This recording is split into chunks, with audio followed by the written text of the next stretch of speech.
কংগ্রেসকে ভোট দেওয়ার মারধরের অভিযোগ, পরে মৃত্যু। এই ঘটনাকে কেন্দ্র করে আসানসোলে চরম উত্তেজনা। আসানসোল দক্ষিণ থানার পুলিশ ফাঁড়ির সামনে বিক্ষোভে ফেটে পড়েন কংগ্রেস কর্মী সমর্থকরা। নেতৃত্বে ছিলেন আসানসোল উত্তর বিধানসভা কংগ্রেস প্রার্থী প্রসেনজিৎ পৈতন্ডে।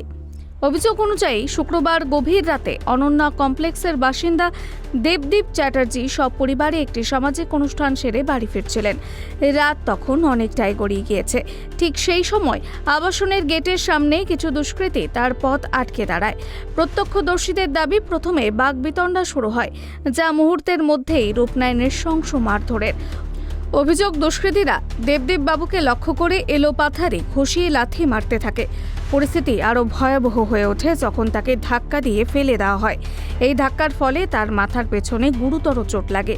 রক্তাক্ত অবস্থায় তাকে কোনো মতে বাড়িতে নিয়ে আসেন পরিবারের সদস্যরা। কিছু করেনি, ইনফ্যাক্ট আমার বাচ্চাও ছিল, বাচ্চাও হট করে ক্ষমা চেয়েছে যে কিছু করেনি, ওদেরকে ছেড়ে দিতে। কিন্তু ওরা এমন ফেরত আসতে ওদের এমনভাবে থ্রেটনিং দিচ্ছে আমাকে, বলছে যে यहाँ पे মার কে গিরা দেंगे, क्या करोगे।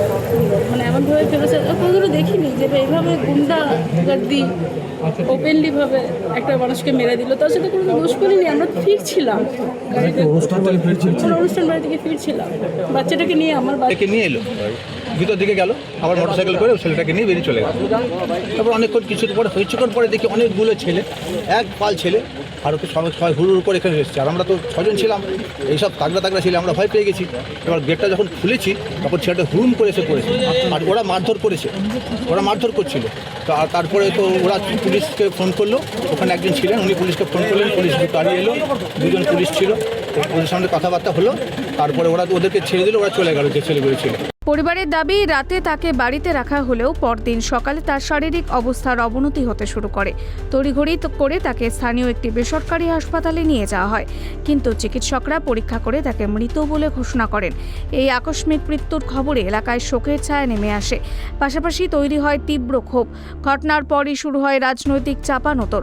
কংগ্রেস প্রার্থী প্রসেনজিৎ পৈতন্ডে সরাসরি অভিযোগ তোলেন, এই হামলার পেছনে রয়েছে স্থানীয় কাউন্সিলর অনিমেষ দাসের ঘনিষ্ঠ দুষ্কৃতীরা। তিনি দাবি করেন, তো আমরা সিসিটিভি ফুটেজ খুললাম, সিসিটিভি ফুটেজ আপনাদেরকে দিয়ে দিচ্ছি। তাতে দেখলাম তৃণমূলের যে কাউন্সিলর, তার পোষা কয়েকটা কুত্তা, সেগুলো রাত্রেবেলায় রাস্তায় ঘুরে বেড়ায় চুরি করার জন্য। চুরি কি করবে তার লোভে ঘুরে বেড়ায়। সেই চোরগুলোর ওকে আমরা চাইছি, যারা কালকে রাত্রে ভিডিও ফুটেজে যাদেরকে দেখা যাচ্ছে অবিলম্বে তাদেরকে গ্রেপ্তার করে আনুক, তাছাড়া বডি এখানে পড়ে থাকবে। কোথায় রেখেছেন বডি? থানার সামনে রইল, ভিডিও ফুটেজে স্পষ্ট বোঝা যাচ্ছে। অন্যদিকে তার নির্বাচনী এজেন্ট শাহ আলম খান আরও গুরুতর অভিযোগ তুলে বলেন, শুধুমাত্র প্রসেনজিৎ পৈতন্ডেকে ভোট দেওয়ার কারণেই দেবদীপ চ্যাটার্জির ওপর হামলা চালানো হয়। এই রাজনৈতিক হিংসার বলেই দাবি করেন তিনি।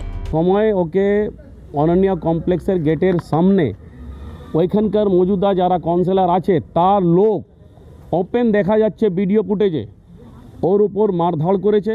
মারধর করার পর যখন এ বলেছে কেন মারছো, তুই কাকে ভোট দিয়েছিলিস বল, যখন এ বলে কি আমি প্রসেনজিৎ পৈতন্ডেকে কংগ্রেসে ভোট দিয়েছি, তখন ইয়ার প্রাণটা নিয়ে নিয়েছে, তখন ইয়ার মার্ডার করেছে, হাত ভেঙেছে, মরে গেছে। ওর আমরা বডিটাকে নিয়ে আসানসোল সাউথ থানার পিপি ফাঁড়িতে আমরা সামনে নিয়ে এসি। তখন অবধি আমরা উঠবো না যখন অবধি ওদেরকে গ্রেপ্তার করা হবে না। ঘটনার প্রতিবাদে শনিবার দুপুরে কংগ্রেস কর্মী সমর্থকরা আসানসোল দক্ষিণ থানার পুলিশ ফাঁড়ির সামনে জড়ো হন।